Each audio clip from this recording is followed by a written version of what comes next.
The morning of my sister's wedding felt like the kind of day that gets framed and hung on walls. October light coming through the tall windows of the Ashford house, that old converted estate in the Hudson Valley where my parents had driven 6 hours to be there by 8 a.m. My mother had pressed her dress the night before, twice. My father had shined his shoes until he could see his own face in them.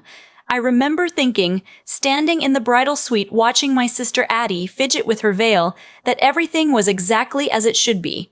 I should have known better. My name is Lena. I'm 31. I work in hospital administration in Pittsburgh, which means I spend my days navigating systems that don't always work the way they're supposed to, full of people who smile while they redirect you somewhere smaller. I recognize that pattern now. I should have recognized it sooner. My sister Addie had been with her fiancé, Cole, for 4 years. Cole came from what his mother, Roberta, called an established family.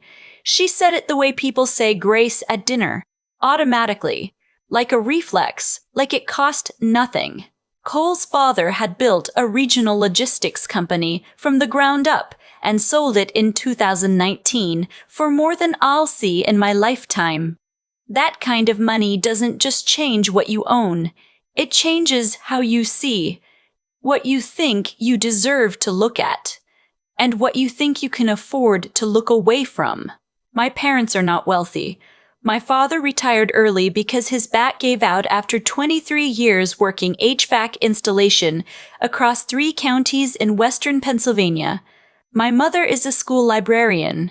They own a modest house on a 1/4 acre in a town that doesn't make any lists. They are the most decent people I have ever known, and I say that not because they're mine, but because I have watched them over 31 years choose kindness when cruelty would have been easier, and I have never once caught them being petty. Cole loved Addie. I believed that. I still do. But loving someone and protecting them from your own family are 2 different muscles, and Cole had never once been asked to use the second one. The tension with Roberta had started small. A comment at Easter about the rehearsal dinner venue, quaint, delivered with a half-smile that meant the opposite. A remark at a bridal shower about the invitations being simple in a tone that made simple sound like a diagnosis. Addie laughed these off. Cole said his mother was just old-fashioned. I noted them the way you note a check engine light and then keep driving because you have somewhere to be. I flew in from Pittsburgh the Thursday before the wedding.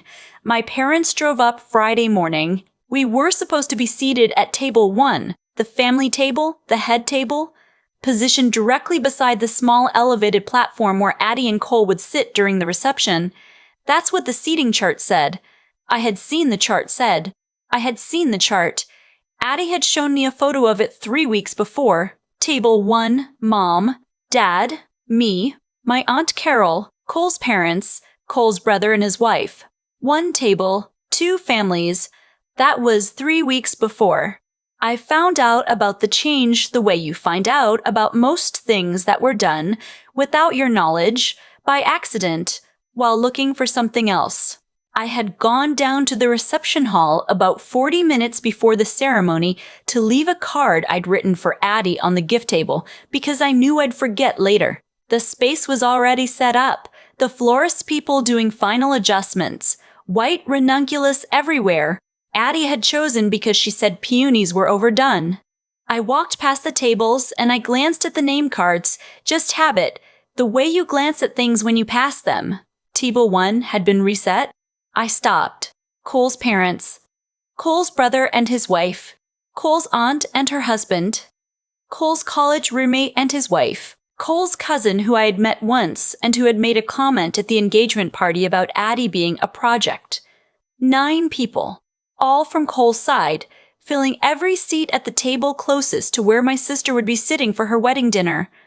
My parents' names were on table 7. I stood there for a moment looking at the card that said Mom and Dad in Addie's handwriting, because she'd written all the cards herself. I had watched her do it at the kitchen table in August, and I felt something cold move through me that wasn't the October draft coming through the service entrance. Table 7 was near the back, near the bar, which would have been fine under other circumstances. It was not a bad table, but it was not the table that had been on the chart, and someone had moved it. I took a photo. Then I went to find the wedding coordinator, a composed woman named Della, who had that particular professional calm of someone who has seen worse and will see worse again. Who authorized the table change? I asked her. She looked at me with something that wasn't quite apology. The request came from the mother of the groom, she said. Yesterday afternoon, she said it had been cleared with the family. I thanked Della. I walked to the back courtyard where no one would hear me, and I called my mother. She answered on the second ring, voice bright, already telling me she and Dad had found parking easily and that the venue was just beautiful, Lena. Wait until you see the gardens. I listened to her for a moment. Then I said, Mom, I need to tell you something before you come inside. She went quiet in the way mothers do when they sense the thing under the thing. I told her about the table. I kept my voice flat and factual because if I let any feeling into it, I wouldn't be able to stop. There was silence on her end. Not hurt silence, which I could have handled. It was the silence of someone absorbing something they had half expected and had hoped they were wrong about. It's fine, she said finally. It's not fine. Lena, it's Addie's day. I know whose day it is, I said. That's exactly why. I found Cole in the corridor outside the groom's suite, adjusting his boutonniere in a wall mirror, looking exactly like what he was, a handsome, comfortable man who had never been asked to choose. I told him what I'd found. He frowned, not the frown of someone who didn't know, the frown of someone who had known and had hoped it wouldn't surface until it didn't matter. My mom thought it made more sense to have close family together, he said. My parents are close family, I said. They're the bride's parents. She meant, I know what she meant, Cole. He looked at the floor. Then he said, Lena, can we just get through today? And there it was. Can we just get through today? 4 years of can we just get through today? 4 years of can we just get through today? The accommodation dressed as reasonableness. The surrender dressed as maturity. I looked at him for a long moment. Does Addie know? I asked. He didn't answer. Which was its own answer. I walked back to the bridal suite. Addie was alone for a moment, her maid of honor having stepped out, and she was sitting at the vanity looking at herself with that particular expression brides have when they've been building toward something so long that the arrival of it feels slightly unreal. I closed the door behind me. Hey, she said, seeing my face. What's wrong? I sat down next to her. I told her about the table. I told her gently, the way I'd learned to tell our mother things. Lead with the fact. Stay calm. Give her room to respond before you layer in your own feelings. Addie went very still. She moved Mom and Dad to table 7, she said. It wasn't a question. Yes. I made that chart, she said quietly. I spent 4 hours on that chart. I know. She looked at her own hands in her lap. They were shaking, just slightly. What I expected her to feel was what I would have felt. Pure fury, immediate, volcanic. What she actually felt was something more complicated. I could see it moving across her face. The anger, yes, but also the grief of recognizing something you'd been half seeing for a long time without being willing to call it by its name. She told me last month she thought it would be more natural for Cole's family to be clustered together, Addie said. I thought she meant at table 2. I didn't think. She stopped. I never said yes. I never agreed to any of this. I know, I said. Does Cole know? He knew. She closed her eyes. She sat there for a long time, the kind of long that feels like someone trying to figure out who they are relative to a thing they just learned. Then she opened her eyes and she looked at me in the mirror and she said, Fix it. Tell me how far. All the way, she said. I went back to Della. I told her the original chart was being restored. Della, bless her, simply nodded and began moving cards with the efficiency of someone who had been waiting for exactly this instruction. Roberta found out 20 minutes before the ceremony. I know because Cole came to find me, now visibly stressed, saying his mother was upset and could I please just leave it because the table switch was already done and couldn't we? It's been undone, I said. The original chart is back. Mom and Dad are at table 1. That's where Addie put them. My mother is Cole, I said, and I kept my voice very quiet because I have found that very quiet lands harder than loud. Your mother changed a seating chart that your fiancé spent 4 hours making, without asking her, without telling her, and told the venue coordinator it had been approved by the family. That's not a preference. That's a decision made for your family without your family's consent. Addie asked me to fix it. I fixed it. He stared at me. I think you should go check on your bride, I said. He went. The ceremony was held in the garden under an arch of white ranunculus and eucalyptus that my mother had helped Addie pick out over a video call in July. My father cried when Addie walked out. Not the polite kind of cry. The real kind. The kind that comes from somewhere you don't plan. That kind that takes you by surprise every time, even when you've been expecting it for months. My mother held his hand and didn't try to stop him. I sat in the front row and I watched my sister become someone's wife, and it was genuinely beautiful, and I let it be that for exactly as long as I could. The reception was a different season. We moved inside as the October light faded, and my parents took their seats at table 1, and Roberta took her seat at table 1, and there were approximately 14 seconds of extremely polished silence before the bread rolls arrived and everyone decided to focus on bread rolls. I was seated 2 tables over. I could see all of it. What I watched happen over the course of the next 40 minutes was something I don't have a clean word for. It wasn't confrontation, it was erosion. Roberta did not say anything overtly rude. She did not need to. She spoke across my parents to Cole's aunt. She asked Cole's brother about his flight, as though my father hadn't just said something directly to her. She laughed at something on her phone and showed it to Cole's father without acknowledging that she was sitting next to 2 people who loved their daughter so much they had driven 6 hours and pressed their clothes twice. My mother ate her salad. My father talked to my Aunt Carol and pretended everything was fine. I watched this for 40 minutes. Then the toasts began. Cole's brother went first. Charming, funny, told a story about Cole that was probably true. Then Addie's maid of honor went. Then Cole's college roommate, who spoke for 4.5 minutes too long but was well-intentioned. Then there was a pause while the next speaker was found, and there was a small, shuffling moment of nothing. And I picked up my glass and I stood up. I hadn't entirely planned this. I want to be honest about that.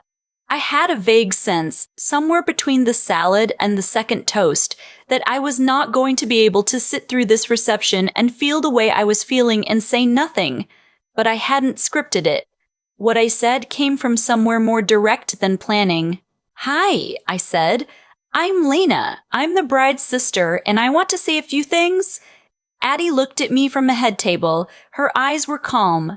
She nodded, just slightly. Addie and I grew up in a house where the rule was pretty simple, I said.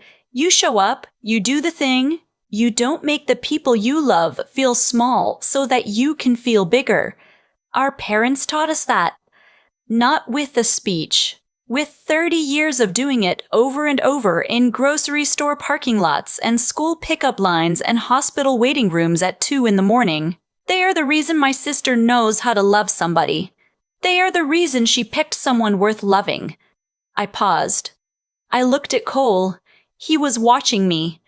Today, someone made a decision to move my parents from the table where my sister had placed them to a table in the back. Because someone decided that what my parents represent isn't worth a front row seat at their own daughter's wedding. I kept my voice level.